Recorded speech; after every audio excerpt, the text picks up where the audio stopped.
The story opens with a man overwhelmed by excruciating pain, sharp, relentless, like an arrow piercing his skull. He screams, fearing a cerebral hemorrhage, desperate not to die so young. He struggles to rise, caught between panic and confusion. Then, something shifts. He wakes, or perhaps begins to understand. But is this truly consciousness, or just another layer of the dream? His gaze lands on an open book resting on a desk, filled with strange, cryptic questions. A strange clarity returns. Yet, even in this awakened state, a searing pain remains, like a knife slowly carving through his head. Rubbing his eyes, he tries to shake off the lingering impact of what just happened. The pain is unbearable. He thinks he might need to take the day off just to recover. Then, realization hits him like a wave. His eyes snap open again. Something feels wrong. He surveys the room around him. It's unfamiliar. Alien. The sharp pain still lingers, making him question everything, his surroundings, his identity, even his own existence. The room spins. His vision blurs.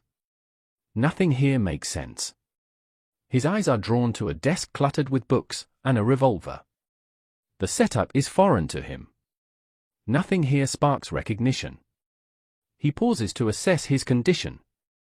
The silence in the room is unnerving, broken only by the sound of his racing heartbeat. Then, he looks toward the window. Outside, a blood-red moon hangs in the night sky, casting an eerie glow over an unknown city. His heart pounds. This isn't just strange, it's wrong.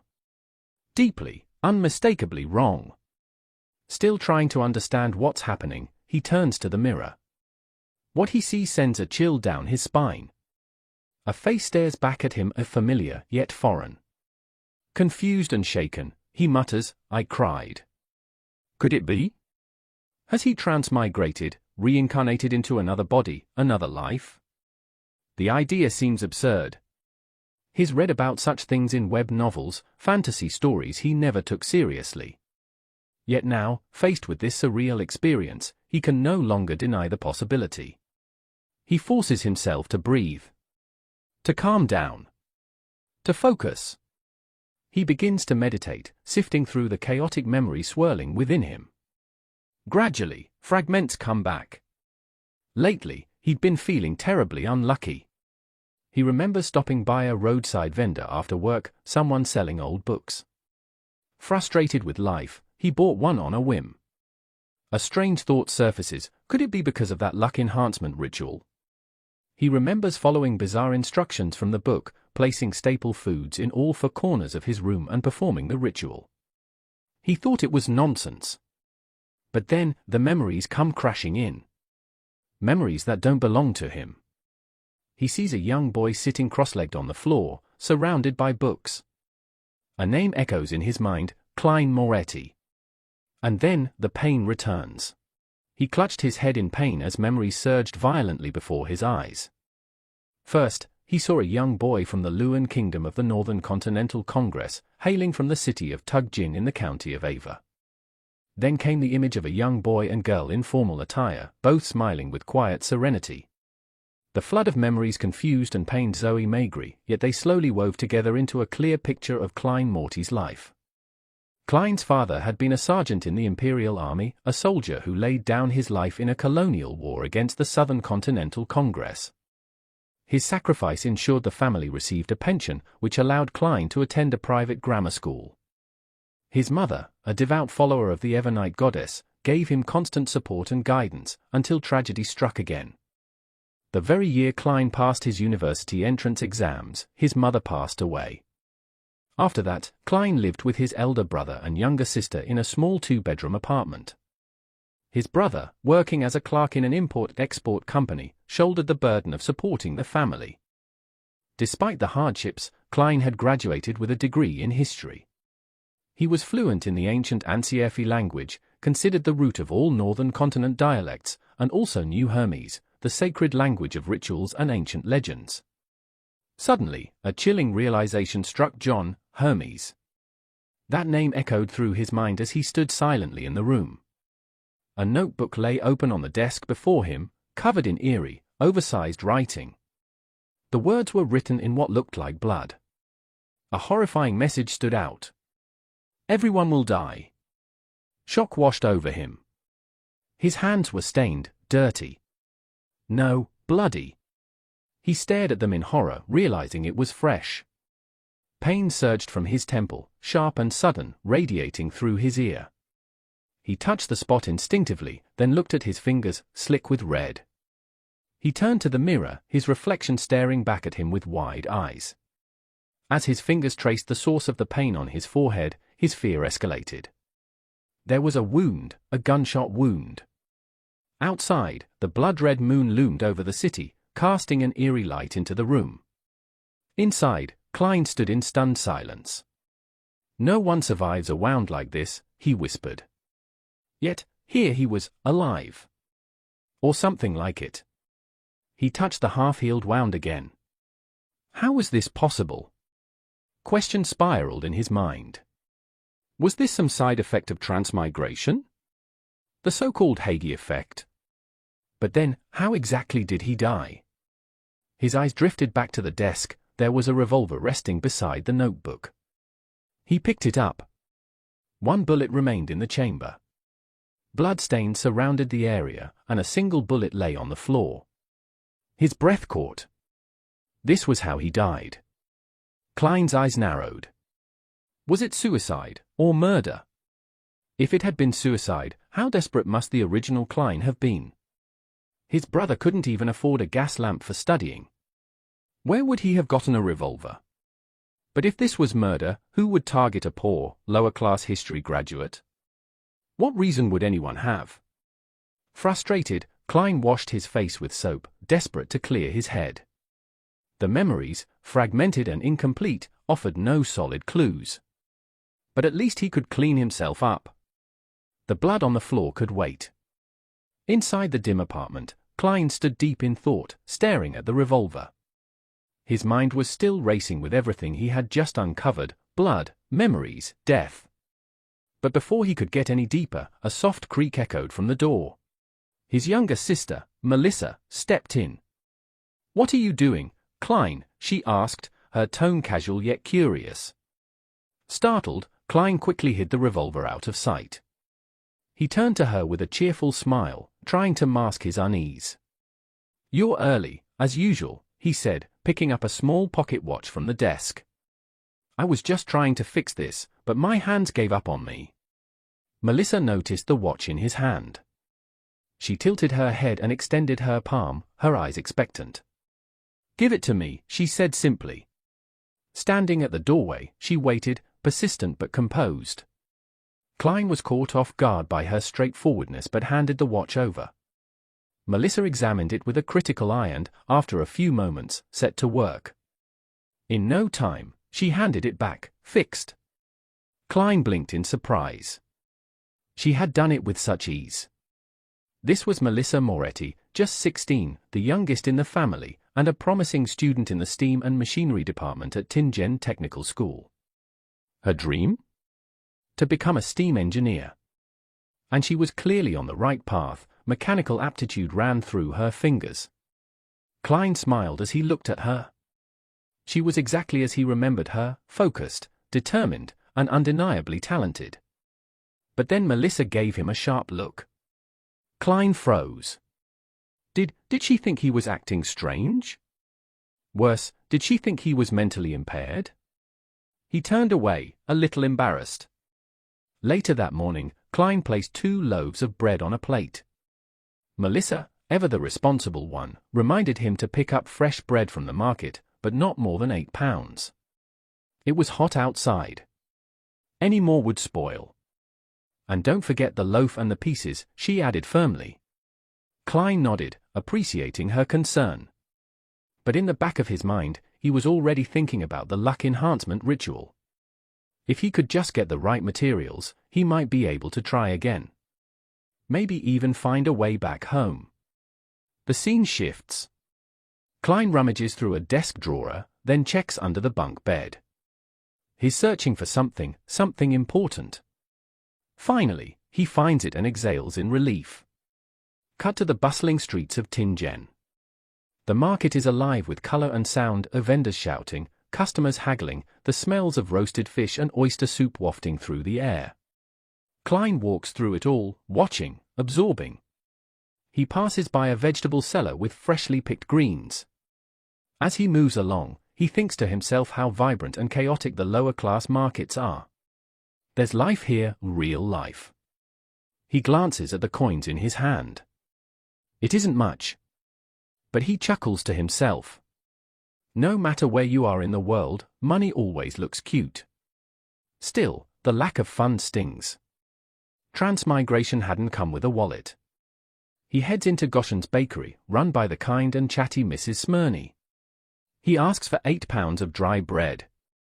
"Where's Benson?" she asks, glancing around. "That boy hasn't come by yet. Such a hard-working young man. I do hope he finds a good wife soon." Then her eyes shift back to Klein. "Congratulations on finishing school. A history degree from Koei University, right? You'll start earning soon. You really should move out of that cramped apartment. Maybe somewhere with a private bathroom." Klein smiled warmly. "You're looking lively today, Mrs. Smyrny," he replied with a small laugh. But beneath the surface, doubts lingered. How would he survive the job interview with memories that weren't fully his? Could he even stay in this world? His friends, his real life, were waiting for him back home. Mrs. Smyrny handed him the bread. "That'll be 9 pence, she said. Klein was surprised. Just days ago, the bread cost 11 pence. 2 months earlier, it was 15. Now, it was down to 9. Mrs. Smyrny chuckled and said they should thank the Grain Act. Klein nodded absently, remembering that Melissa had specifically asked for a loaf and some pieces. He silently thanked the protesters who had marched for food reform. Carrying the bread in a cloth bag, Klein continued through the bustling market. The sounds of daily life echoed around him, merchants calling out, carts creaking, laughter, chatter. He passed a colorful flyer pinned to a wooden post. It advertised a circus, a clown troupe set to perform the next night. "Come see the magic," the flyer read. Klein took it, thinking Melissa might enjoy something like that. He briefly wondered how much the tickets would cost. As he walked, a woman stepped in front of him, dressed like a witch, long dark robes, a pointed hat, and eyes that glinted with playful mystery. "Want your fortune told?" she asked. Klein hesitated, then shook his head. "No, thank you." But the woman persisted, her voice smooth and confident. "My tarot reading is very accurate." Klein stopped in his tracks.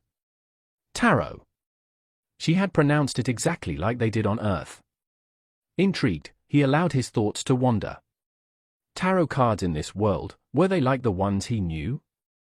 He recalled a memory from Klein's mind. Tarot wasn't some ancient or divine invention. In fact, it had only existed for 170 years, first created by none other than Roselle Gustave, a historical giant who had once served as the consul of the Intes Republic.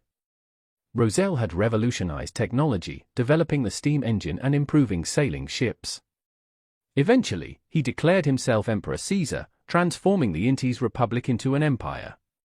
Nations like Lemberg and several others became protectorates under his rule. Even major powers like the Lun Kingdom, Faisak Empire, and other northern nations were forced to bend the knee. Under his reign, the Church of the God of Craftsmanship underwent a divine revolution, its deity rebranded as the God of Steam and Machinery. Roselle wasn't just a political figure or inventor. He had also created tarot divination, designing the card system, spreads, and reading styles. Many of the names were familiar: War, Texas Hold'em, even Guatemala. But Roselle's end was tragic. In the 189th year of the Fifth Epoch, he was assassinated, betrayed by the Church of the Eternal Blazing Sun, the Sauron family, and remnants of old nobility. He died in the White Maple Palace. Klein narrowed his eyes. Could Roselle have been a transmigrator too, he wondered. My senior in this strange fate. He looked back at the witch. She smiled. "Since you're my first customer today," she said, "I'll do it for free." Curious and cautious, Klein followed her to a small table set up near the edge of the market.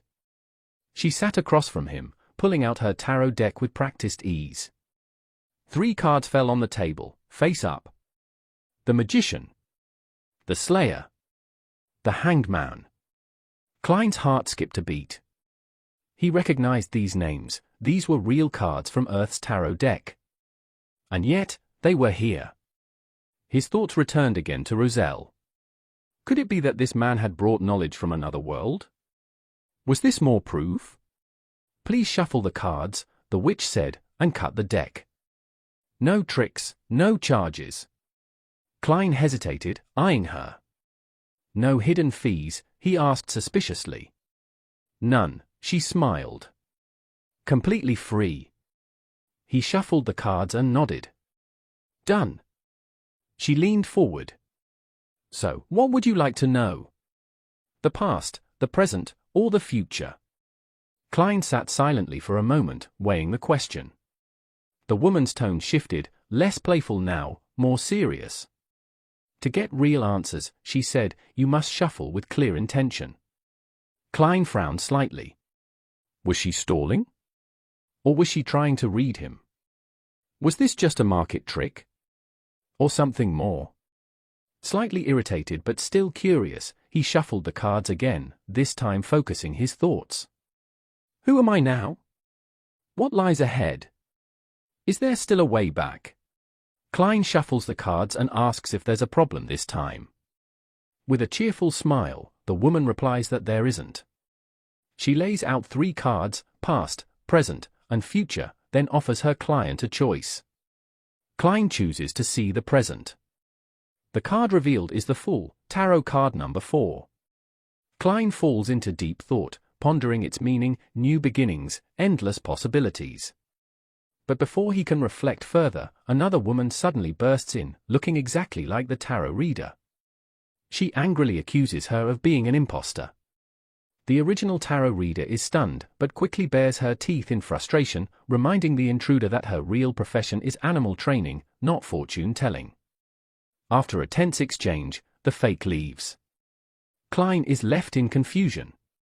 The tarot reader, still stressed, apologizes and offers to interpret his cards properly, but only for a price.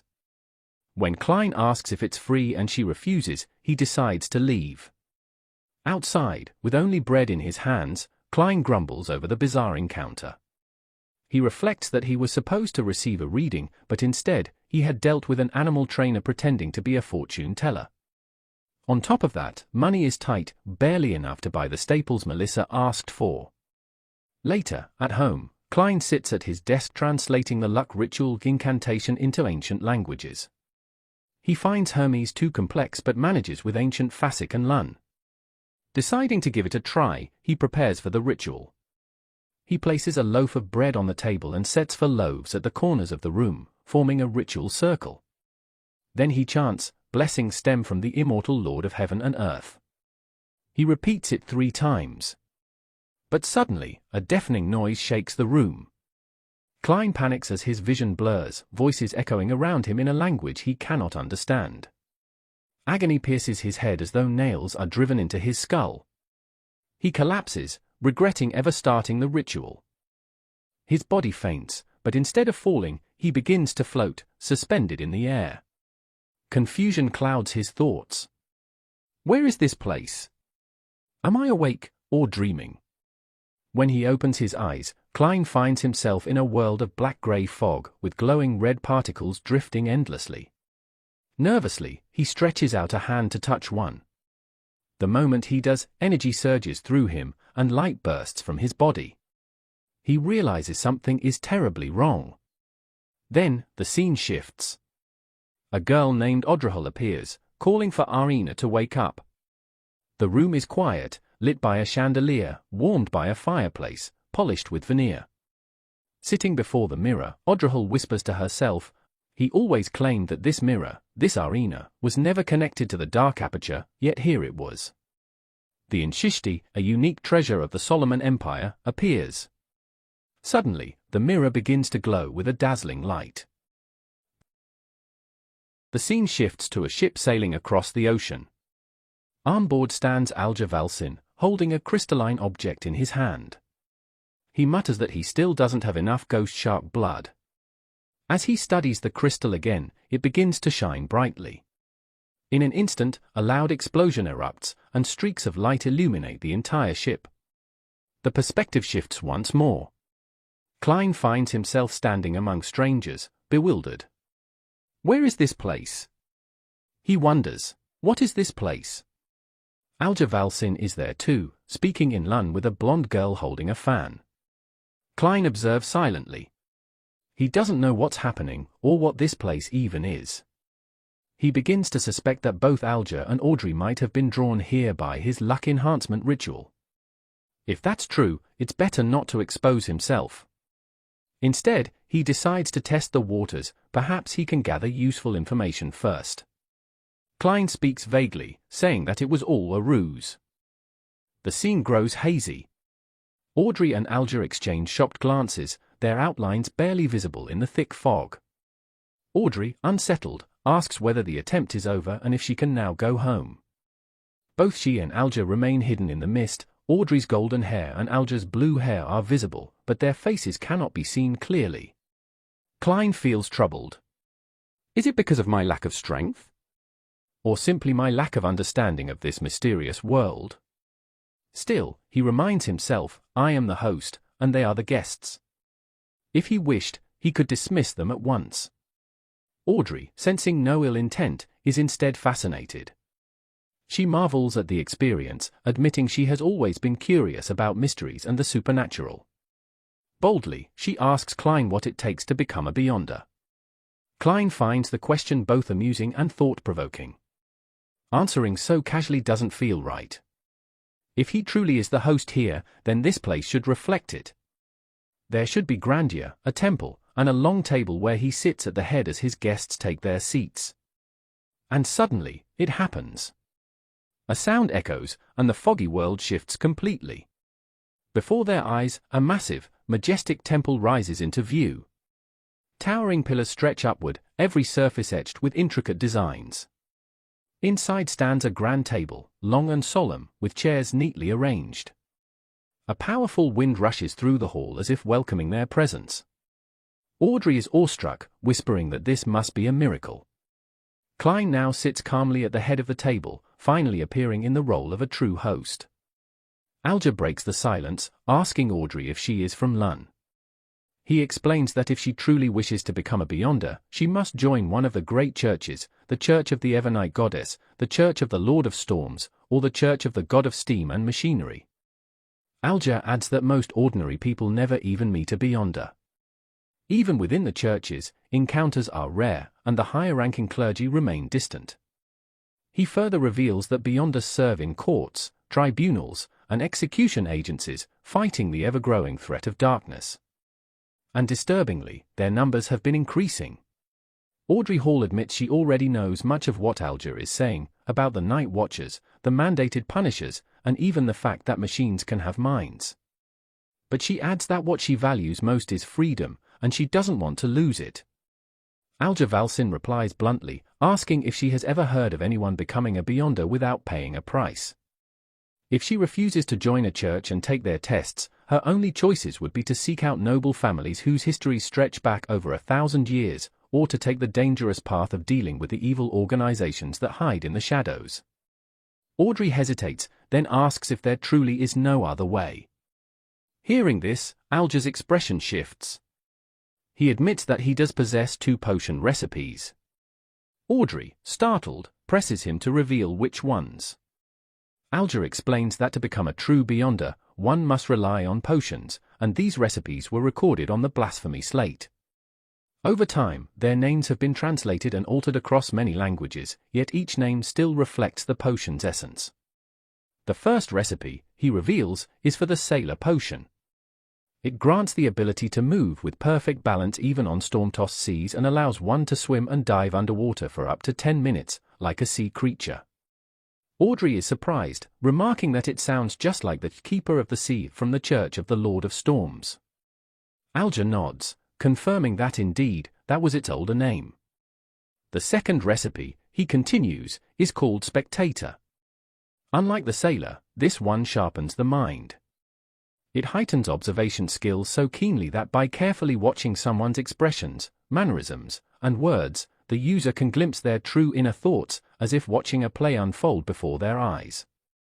Alger warns, however, that no matter how powerful, a spectator can only ever remain just that, a watcher on the sidelines. Audrey admits she likes the sound of the spectator and eagerly asks how she might obtain the recipe, and what she would need to trade for it. Alger doesn't hesitate, his price is at least 800 milliliters of ghost shark blood. Skeptical, Audrey questions how she could trust him. How could she know that Alger would hand over the genuine formula once he received the blood? Alger calmly replies that he can provide her with an address. When he receives the blood, he will send the formula there, or even deliver it directly to prove its authenticity. At this point, Audrey makes a bold suggestion. If their transaction could be witnessed by the mysterious being before them, both she and Alger would feel reassured. She turns toward Klein, still hidden in the fog, and asks if he would act as their witness. Then, almost shyly, she asks him, "What should we call you?" Klein thinks for a moment, his fingers tapping lightly on the surface before him. Then, with deliberate calm, he answers, "You may call me the Fool." Both Alger and Audrey freeze in shock, staring at him in disbelief. Audrey finally speaks, addressing him with respect, "Honorable Mr. Fool, would you be willing to serve as a witness to our transaction?" Alger follows, bowing his head slightly, agreeing that such a witness would indeed be fitting. Both Audrey and Alger are honored, proud even, to have Mr. Fool act as their witness. Klein, however, reminds them that the way he is currently communicating is not ideal for his present condition. Alger responds with instructions: if they manage to obtain ghost shark blood, they should deliver it to Pritz Harbor and inform owner Williams that the captain wants it. Audrey then asks Mr. Fool if he has any objections to their transaction. Klein reflects for a moment. Since he has already agreed to be their witness, this gathering is no longer a one-time event, it has the potential to continue. Alger presses further, asking whether Mr. Fool doesn't find these gatherings interesting. He explains that while Mr. Fool is undeniably powerful, there are fields where he may not be an expert. Alger and the highborn young lady across the table could offer their own experiences, insights, and resources. Audrey is startled at first. Does her accent and bearing reveal her noble origins? But she quickly thinks ahead, perhaps in the future, Alger Valsin could help Mr. Fool with tasks that would be inconvenient for him to handle directly. Encouraged, Audrey adds that she finds Alger's suggestion excellent. If their gatherings became regular, Mr. Fool could assign tasks within their capabilities, and they would willingly assist. Klein considers this carefully. With more gatherings, he could gain knowledge about Beyond Us and the hidden mysteries of the world, perhaps even discover a way to return to his original world.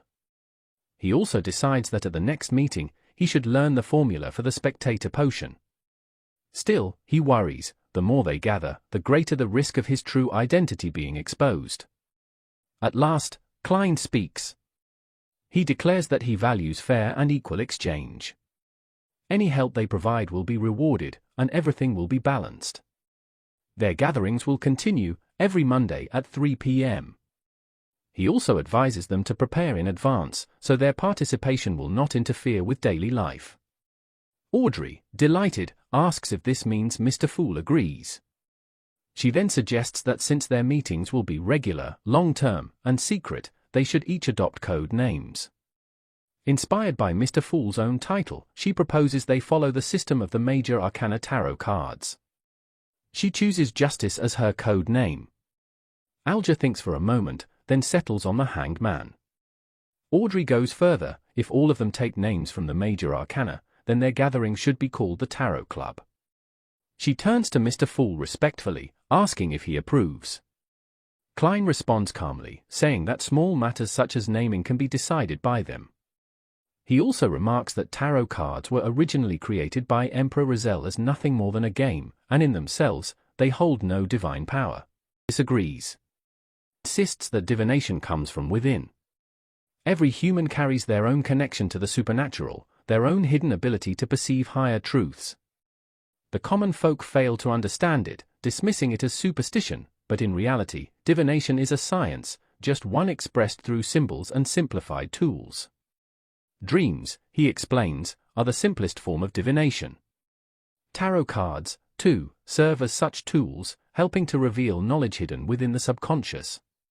And so, beneath the grey fog and in the presence of Mr. Fool, the Tarot Club is born. As the meeting continues, Klein suddenly feels a sharp headache pressing against his mind. The pain intensifies, and he realizes that if it grows any worse, he will no longer be able to maintain his connection with this mysterious grey fog world. He calmly declares, "Let's end today's meeting here." Audrey rises politely, while Alja simply nods and replies, "As you wish." Audrey then vanishes into the mist, leaving Alja and Klein behind. Alja soon departs as well, but Klein remains seated, whispering to himself that he will wait for the next gathering. The foggy world fades, and Klein awakens back in his room. For a moment, it feels unreal, like a dream. He wonders what that strange world of fog truly was, and what power could reshape it so drastically. On his desk lies his pocket watch. Klein picks it up, smiling faintly as he notes that time flows the same in both worlds. He marvels at the gathering they just created. Despite being scattered across the world, they were able to communicate as if distance meant nothing, like an otherworldly version of online chat rooms back on Earth. But the thought quickly sobers him. He accepts that there is no returning to Earth, at least not in the short term.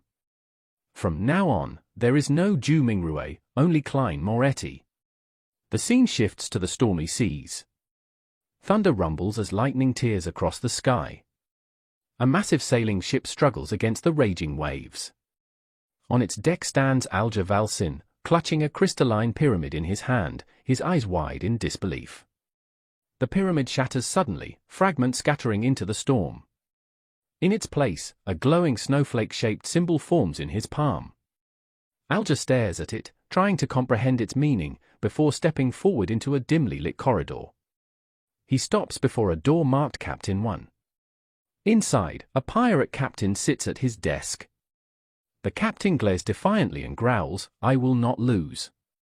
Alja meets his gaze and calmly replies, "I believe you can do it." But the tension snaps. Alja lunges, slamming the captain against the wall with brutal force. The wood cracks under the impact. He grips the man's throat tightly, blood dripping as the captain gasps for air. With a final, crushing blow, Alja hurls him out of the ship. Moments later, a crew member enters, startled. He asks what happened. Alja coolly replies that the captain ran away but still retained some beyond the powers. The partner dismisses it as unimportant. After all, they are about to claim a greater prize, a ghost ship from the Tudor era. He adds that if the storm continues, they will be sent straight to the city, and the captain will never survive. As he speaks, the cracks in the wall begin to seal themselves, as though nothing ever happened. Alja watches quietly and concludes with certainty, a new era has begun. The scene changes again. Audrey Hall sits deep in thought. On her hand, faint red particles swirl together, forming a mysterious sign. She realizes that what she experienced was no dream, it was real. A soft smile crosses her lips as she rises from her bed. Suddenly, a knock echoes at the door. Audrey calls out, "Who is it?" A gentle voice answers, "It's Annie." Her maid enters, asking permission to come in. Audrey agrees. Annie reminds her that she should get ready, then notices the broken shards of a mirror nearby. Pointing at it, she comments that it seems to have been shattered. Audrey quickly blames it on Susie, insisting, "It must have been Susie, she's always breaking things." Annie frowns and replies that Susie really ought to behave better. And with that, the curtain falls on the aftermath of the very first Tarot Club meeting. Audrey agreed to Annie's request. The maid asked which dress she wished to wear. Audrey replied that she wanted to put on the dress designed by Mrs. Ginny for her 17th birthday. Annie, however, immediately objected. That gown, she explained, had been worn at a formal occasion. If Audrey appeared in it again, society would think the Hall family was short of money. Audrey persisted, saying she liked it very much, but Annie firmly insisted it was only suitable for wearing at home, not in public gatherings. After listening to her advice, Audrey changed her decision and chose the lotus-sleeved dress that Mr. Seds had sent just 2 days ago. Annie praised her young lady's refined taste, and soon the room filled with activity as the maids prepared the gown. 2 attendants took particular care of Audrey, helping her dress as she sat gracefully on her seat. At that moment, a knock sounded at the door, followed by a man's voice. When the door opened, a gentleman stepped in. He wore an old-fashioned suit and vest, and on his finger gleamed a ring. He was Audrey's father. With a warm smile, he called her the brightest jewel in the Backlands and told her it was time to leave. Audrey pouted, telling him not to address her that way. He chuckled and instead called her my beautiful little queen while extending his hand. Audrey, however, refused to take it. She insisted she must walk on his right side. The left was reserved for Mercy Hall, the Countess, and no one could replace her mother. Audrey accepted this, but with pride she placed her hand on his right arm, declaring that it was her greatest honor. The scene shifted to Pratt's Harbor, where the vast Oak Island Royal Navy base came into view. A carriage arrived, and Audrey stepped out with her father. The air was filled with the blaring horn of a massive warship. Audrey gazed in amazement at the ironclad vessel. Its towering frame loomed above the waters, and from the sky came the deep, rhythmic thrum of an approaching airship. As the crowd gathered, anticipation spread among the people. Audrey spotted Oz among them, whose face glowed with excitement. She quickly realized that the descending airship belonged to none other than the king himself.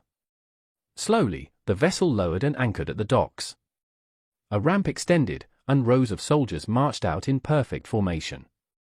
Their polished armor gleamed brilliantly, swords held firmly in hand. From the airship emerged a distinguished figure in a crimson coat adorned with medals and tassels. Many other nobles and officials followed in his company. The crowd whispered with awe, this was none other than George III, ruler of the Lion Kingdom. Audrey's eyes fell on the armored soldiers. She wondered how they endured such heavy metal suits in an age dominated by iron, steam, and guns. It struck her that they must belong to higher-order disciplinary paradises. Soon after, Eguestinon, Prime Minister of the Lion Kingdom, stepped forward and addressed the gathering.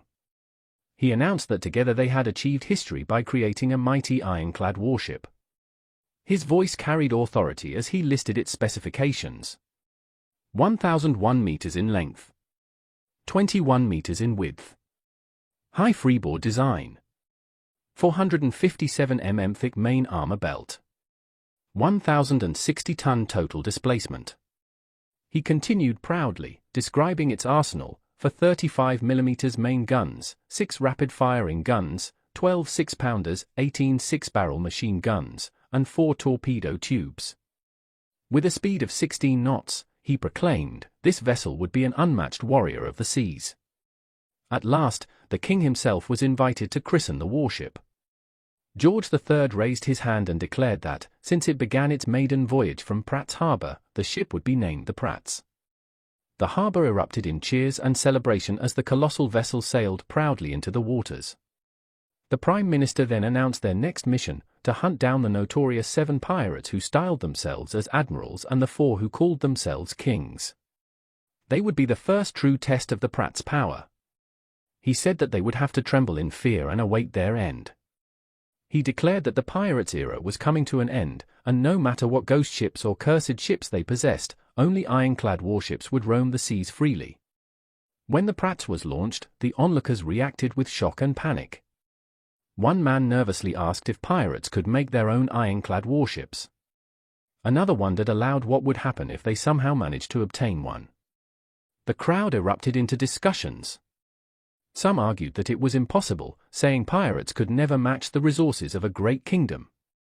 To build the Pratts, they explained, required 3 massive coal and steel amalgamators, 20 large steel factories, 86 senior scientists and engineers, 2 royal shipyards, and about 100 specialized parts factories.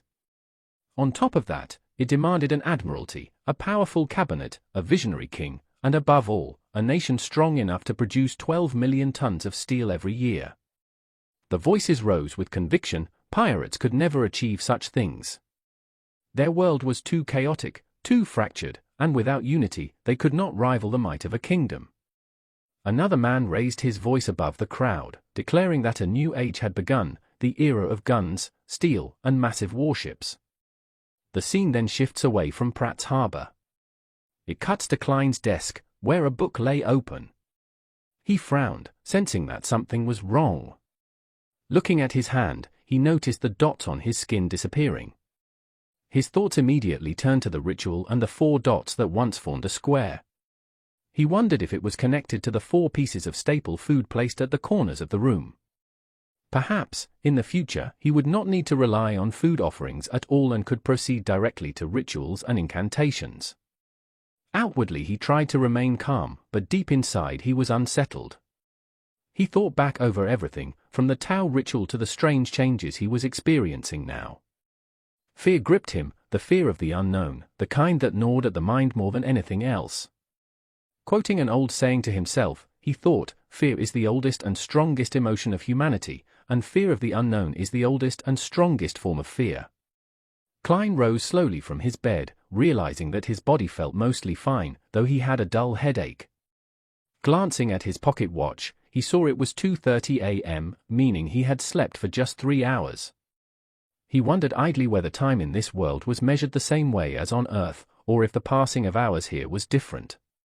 Then his stomach growled. His gaze drifted to the rye bread resting on a plate on the floor.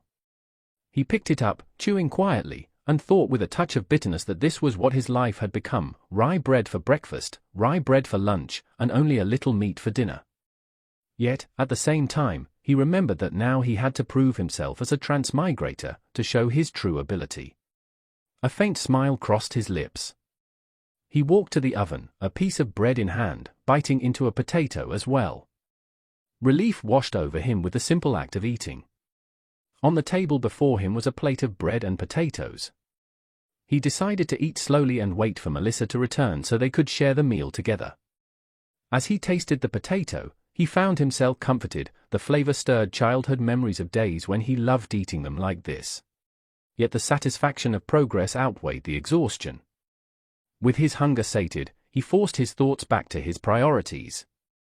He acknowledged again that he had transmigrated, and there was no going back. Escape was impossible. Survival and advancement were the only paths. His most urgent goal was to establish contact with Kaka Mastism, to find a way to become a bystander, just as Justice and the Hanged Man had discussed. Fortunately, Klein had long nurtured the habit of keeping a diary. He resolved to study it carefully for clues before the next tarot gathering, to see whether his scattered notes might fill in the missing pieces of his fragmented memory. He also reminded himself that he had to look deeper into the mysterious issue that still lingered over him. The mystery of the client's death grew heavier in Klein's mind. He kept asking himself why the client had committed suicide and what exactly had happened to him. The May 24th journal entry revealed that Welsh had tracked the client down and told him that he had obtained a notebook from the 4th epoch. The client was very excited about this 4th epoch notebook. Welsh, however, did not want to ask the students in the archaeology department for help in deciphering its contents. Instead, he approached Klein and Naya for assistance with something like that. Klein wondered how he could refuse. Of course, he had to put it off until after graduation, after finishing his thesis. At a time like that, he simply could not afford to be distracted. According to Klein's memories, the present was the 5th epoch, the Iron Age, but the 4th epoch was the era of Solomon's Empire, the age before the Iron Age. Klein thought about the 4th epoch and found it extremely mysterious. Historians only managed to piece together fragments of that period by relying on theological texts preserved by the 7 great churches. At present, the only known structures were the Solomon Empire, the Tudor dynasty, and the Second Empire. Klein himself had been a history student, and what he held might very well provide information about the 4th epoch, also called the Age of the Gods. Normally, he should have been very excited by such a discovery. But suddenly Klein stopped, a dark thought striking him. Could it be that this information connected to the 4th epoch was directly linked to the client's death? He wondered if there were more clues hidden in the journal and began flipping through the pages. An entry on June 24 mentioned that Naya had told the client they had discovered something new. The client thought he should go and see it. The next entry was written on June 25. From its deciphered contents, the client found that the real owner of the notebook had used a kind of machine to climb the highest peak in the Hornasin mountain range, where the nation of the Evernite resided. Klein was stunned. The highest peak in the Hornasin Mountains was over 6,000 meters high. How could a nation survive there? How could people live in such a place? Then came the final entry, on June 26, filled with strange sayings. Klein could not tell if all of those strange things were real. And then the journal ended. Klein frowned. He should have written an entry on June 27, yet nothing was there. He realized the client was already dead on the night of the 28th. That line echoed in his head, "Everyone will die." Klein put the journal down, realizing he had found all the clues he could from it. Now that he had seen everything, the client's struggles about the future seemed clear. In this world and age, universities were rare, and mostly nobles and aristocrats attended them. For a commoner to enter such schools was already an achievement. Even if one failed in the end, the connections made there could be valuable. Klein remembered Welsh, the son of a wealthy banker. Welsh had often grouped with him and Naya, and often came to them for help. Klein thought perhaps he should go to Welsh again and look at that old notebook one more time. Maybe he could uncover more clues that way. But then, he thought about how information like this always appeared in movies. He stared at the notebook, considering its potential connections, and realized the truth: if the notebook really was tied to him, then seeking more information would bring real danger. Yet he also knew he could not simply run away. He had to solve this mystery. He rejected the thought of going to the police. It didn't feel right. While he was still weighing his options, a sudden loud noise rang out.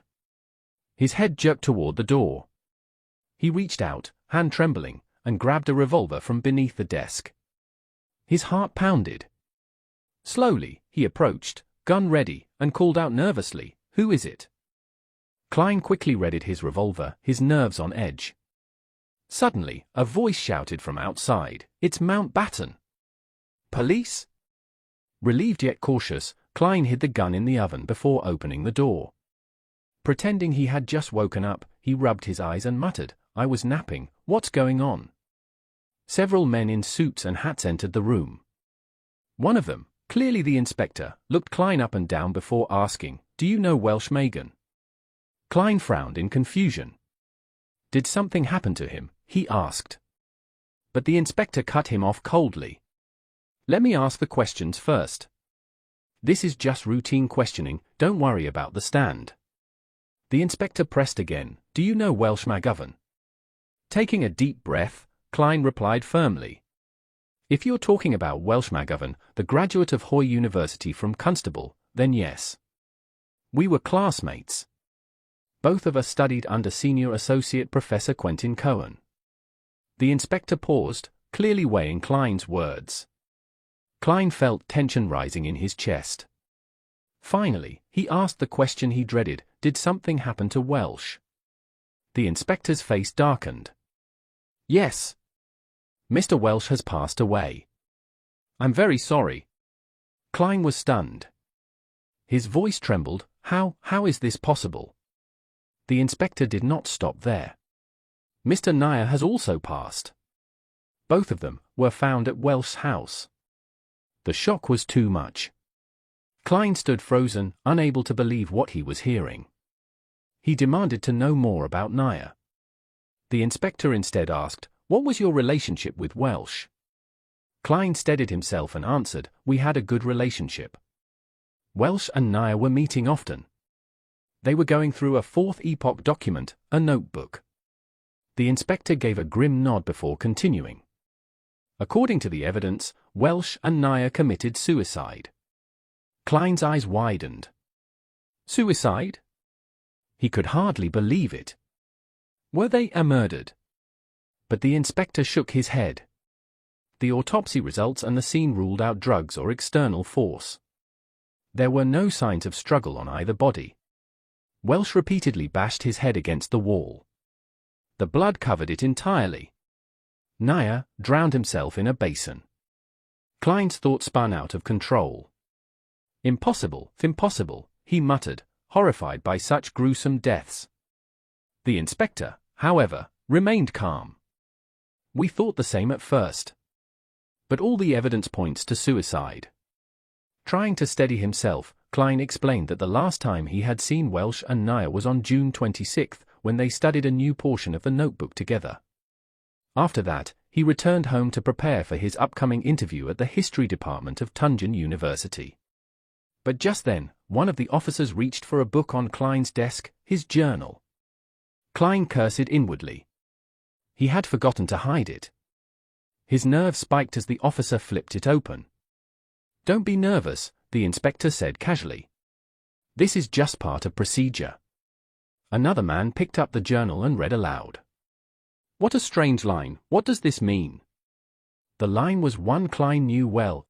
"Everyone will die." He forced a calm expression and nodded. "I understand." The inspector studied him carefully, then said with a sigh of relief, "We're fortunate you're still alive, Mr. Klein." But inside, Klein's heart raced. Something felt wrong. He remembered waking up that morning with the unsettling sense that he had forgotten something important, something that still lingered like a shadow in his mind. The judicial system in the Lun Kingdom was still underdeveloped. Search warrants did not exist, and the police force itself had only been established 15 or 16 years ago. Two men in suits and hats stood near Klein, watching him closely. What should I do? He wondered. For a brief moment, he considered putting all the blame on Welsh. After all, dead men couldn't defend themselves. But the thought seemed absurd. Would anyone even believe him? If he went down that path, it would take tremendous effort to prove his innocence. One of the suited men looked skeptical. He accused Klein of pretending to have amnesia, suggesting that it was nothing more than an insanity plea. But Klein insisted that he was telling the truth. After observing him for a while, the officer seemed to waver. Perhaps Klein really was telling the truth. It was possible. The officer then informed Klein that an expert would arrive within the next day or two to help him recover his lost memories. Klein was surprised that the man actually believed him. The officer even commended him for his cooperation, but gave strict instructions. Klein was not to leave Tingen for the next few days. If he needed to go anywhere, he had to inform Officer Mountbatten first, otherwise he would face the full force of the law. As the officers prepared to leave, Klein asked himself, "Is it really over? Will they stop questioning me? Or will I be dragged back to the police station for interrogation?" He wondered if he should continue lying, or if it would be safer to maintain some form of contact with the police. After all, wasn't it common sense that everyone dies except for the gods? What dangers still awaited him? One of the men in suits gave a final warning. Klein was extremely lucky. Most people who got involved in incidents like this did not survive. With that, the door shut behind them. Klein exhaled in relief. He was still alive. Truly, he was lucky. But his thoughts quickly returned to the mysterious sentence he had written in his diary. Why did I write that? What does it mean? None of it made sense. Perhaps, he thought, telling the truth would be the best way out of this nightmare, but only if he played it carefully. He realized that his reaction so far had been unnatural, not quite human. His performance had flaws. From now on, he would need to work seriously on his acting skills if he wanted to survive. Klein lay down on the floor of his room and pulled out a revolver. Wiping sweat from his forehead, he decided to wait until Melissa returned home. He would cook something for her, lap and peas stew. Melissa's cooking had always been simple and rough, the kind of meals common in poor families with limited spices. If he waited for her to cook, it would take hours, and she would be hungry by then. So, Klein decided to surprise her. I'll show her what proper cooking really tastes like. A thought crossed his mind, what if Melissa asks me how I suddenly learned to cook? He smirked. He would blame it on Welsh. Dead men couldn't talk anyway. His thoughts drifted back to the so-called expert who would come to restore his memories. Perhaps she was a psychologist? The next scene shows Klein carefully chopping green onions on a wooden board. Soon after, he adds red peppers and garlic into a pot where broth is already boiling. The aroma fills the room. He inhales deeply and smiles. This smells amazing. When Melissa finally comes home, Klein is waiting by the door, a steaming bowl of soup in his hand. His face lights up with a warm smile as he greets her, "You're back." Melissa stares at him in surprise. Her eyes go to the soup in his hand and the table, where another bowl and 2 pieces of bread are neatly set. "You made this?" she asks, still doubtful. Klein laughs lightly and gestures to the food. "Go on, try it. Tell me what you think." Melissa sits down slowly, still processing the sight in front of her. She picks up the spoon, tasting the soup, while Klein watches her expectantly. Melissa took a bite, and her eyes widened. Soon the bowl was empty, shining clean. She rose and said softly, "All this should have been for you." Klein smiled back.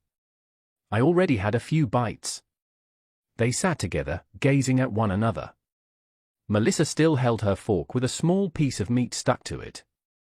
Klein, meanwhile, was thinking that he truly wanted to uncover what had happened that day, and the fate of his friends. Melissa broke the silence. "How did you make this?" "It's a privilege that comes with being a chef," Klein replied lightly. Melissa nodded, accepting the explanation. Klein added that he had actually asked Welsh to teach him this dish. Though it was his first real attempt, he admitted silently that his cooking still couldn't compare to Welsh's. He promised himself that once he had money, he would take Melissa and Benson to a proper restaurant, where they could enjoy meals far more delicious than this. Suddenly, Melissa recalled Klein's earlier interview. She let out a burp and quickly covered her face, embarrassed. Klein chuckled and said it was her job to clean up. Melissa blushed, nodding. But her expression grew thoughtful. She pointed out that Klein had used black pepper and lard, ingredients they rarely touched. Klein reassured her that it was only a little, for flavor. Melissa then told him that from now on, she would take care of the cooking, and he should focus on his interview and finding a job. She urged him to sleep early. "Good night," Melissa said as she left. "Good night," Klein answered softly. As Klein was about to sleep, a sudden knock sounded on the door. He frowned. What time was it? Did Melissa forget something? Who could it be? A calm voice called from the other side, "It's Dunn Smith." Klein's heart skipped. Dunn slowly pushed the door open. "What's wrong?" Klein asked, wary. Dunn explained that he had found a coachman who confirmed Klein had indeed been there on that date. The coachman remembered that Klein had gone to Welsh's house the same day Welsh and Naya were killed, and that Welsh had even helped him pay for the ride.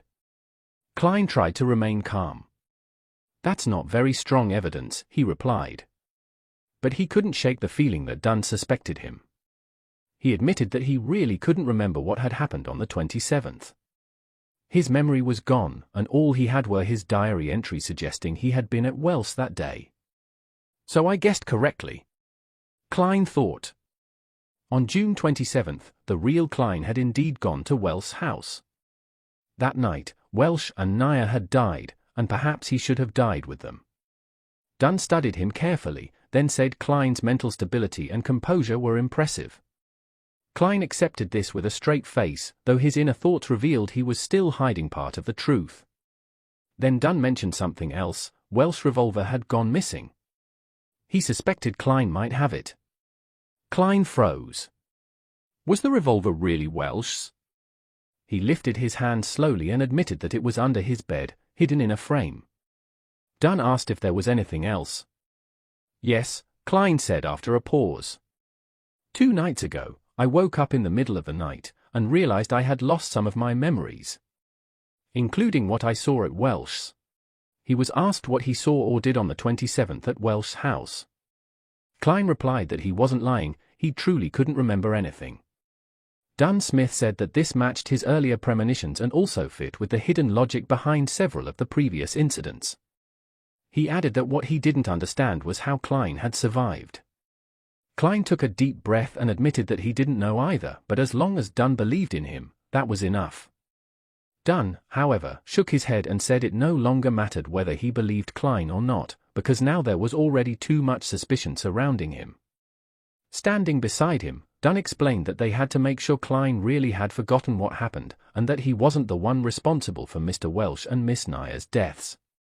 He then asked Klein to cooperate with the investigation and come back to the police station with them, assuring him that the whole process would likely be completed quickly. Klein asked whether the expert had already arrived, since Dunn had said earlier that it might take 2 days. Dunn confirmed that she had come earlier than expected. Klein hesitated and asked if he could at least leave a note for Melissa. Dunn agreed. As Klein sat down on the stairs to think, his mind grew restless. He wondered if this expert might somehow discover that he had transmigrated. He recalled that the assassination of Apa Osel had happened in front of the 7 major churches and thought that his transmigration might be some kind of anomaly linked to that. The thought that he could soon be standing before what felt like an arbitral tribunal made his chest tighten. He reminded himself of his situation. He had no weapons, no fighting skills, and no idea how many more police officers might be waiting outside. If they all drew their revolvers and fired, he wouldn't even have a chance. For now, he could only take one step at a time. Klein prepared to write the note. On the desk, alongside the papers, lay a key and a small book. Soon after, Dunn Smith, Klein, and another man stood near a carriage. Dunn instructed Klein to get inside.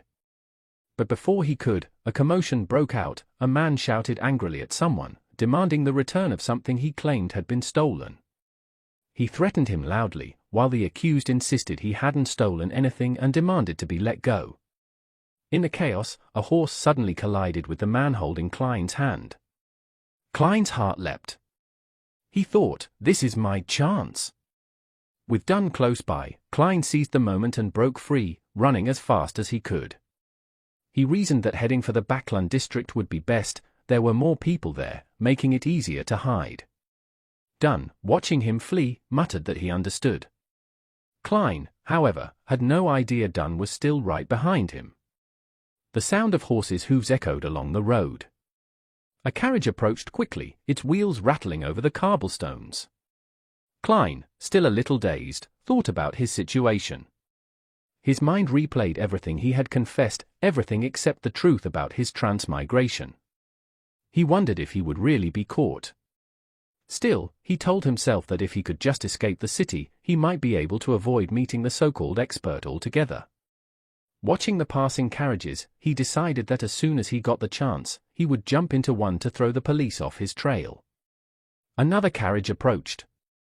Klein waved it down and urged the driver to hurry, asking to be taken to the pier outside the city. Then suddenly, he gasped.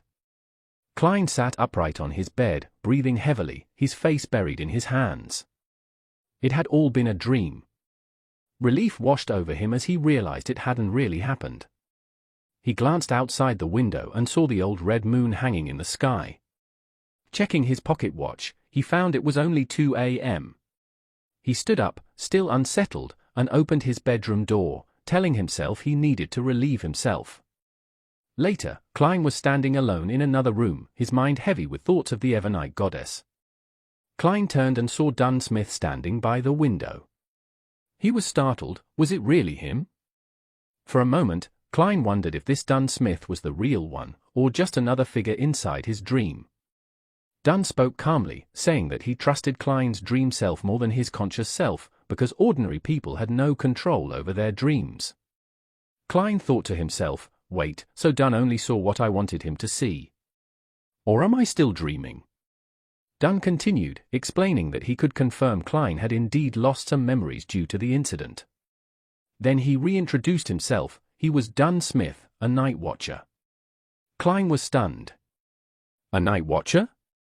Are these the same beyonders that Justice and the Hanged Man mentioned at the tarot gathering? The ones under the Church of the Evernight Goddess? Klein quickly asked if Dunn had been controlling his dreams, and whether that was why he had seen such a vivid dream. Dunn shook his head, saying he had only entered the dream to give some guidance. He explained that dreams reflected suppressed thoughts and emotions, often distorted and abstract, but the truth eventually surfaced. As a veteran, it was not difficult for him to uncover the truth hidden within. Klein's heart sank. That means, if I dream about Earth, he'll definitely know. But in the dream I was clear-minded. I knew exactly what to say and what not to say. Gathering himself, Klein asked if Dunn now fully believed that he had truly lost his memories. Dunn went quiet for a moment before responding. He admitted that he had encountered similar situations before, and even if it was just a dream, the clues were convincing. Klein replied that he could only hope and pray that these beyonder powers would be able to help him.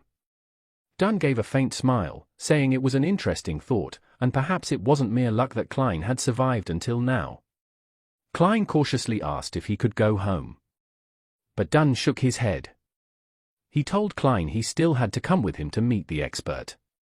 Klein was stunned. What?